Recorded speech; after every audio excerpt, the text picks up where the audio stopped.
đại diện cho Pro A và Fan Group hướng dẫn các bạn cách bơm bóng. Đầu tiên ấy thì là các bạn phải cho đúng đầu của bóng nó vào trong cái đầu bơm này thì nó mới bơm được đúng.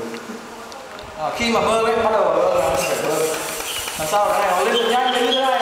Đấy. Ví dụ mà các bạn bơm rất là chậm thì nó lên, các bạn phải xuống luôn thì không được, các bạn phải bơm được nhanh. Khi mà lên rồi làm được nhanh đầu các bạn phải để ý đầu bóng này bơm tới khi nào cái đầu này hết hồng ra. Chú ý phải làm thật nhanh. Bây giờ cái đầu này nó đấy như